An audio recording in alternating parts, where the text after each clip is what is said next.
à travers la France, voilà. Moi, ma jeunesse a été dans la région du nord de la France, puisque je suis d'origine belge. Moi, je suis passée à l'île de la Réunion et j'y suis née là-bas.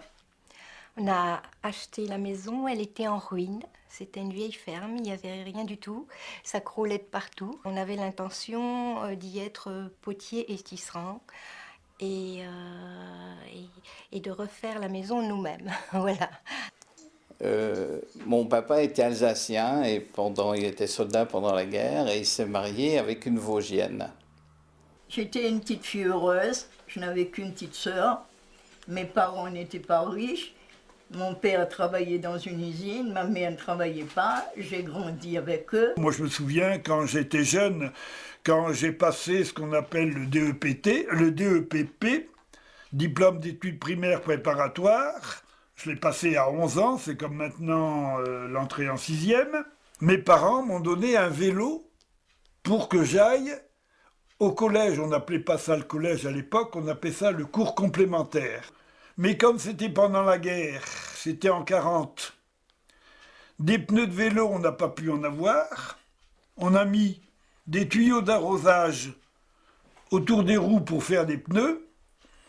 Et j'ai fait ça pendant 3 mois et après j'ai pas pu continuer à aller au cours complémentaire qu'on appelle maintenant collège parce que c'était trop loin, je pouvais pas y aller. Alors que maintenant, vous avez un bus qui vient vous chercher pratiquement à la porte de votre maison et vous amène. Et à 14 ans, on m'a fait passer mon certificat d'études. Et à l'époque, le certificat d'études était un diplôme que passaient pratiquement tous les enfants.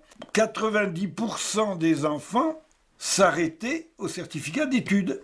Ils n'allaient plus à l'école après, puisque l'école n'était pas obligatoire.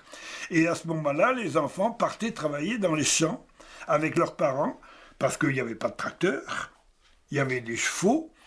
La moisson se faisait encore à l'époque, elle se faisait encore en partie à la main, avec des faux.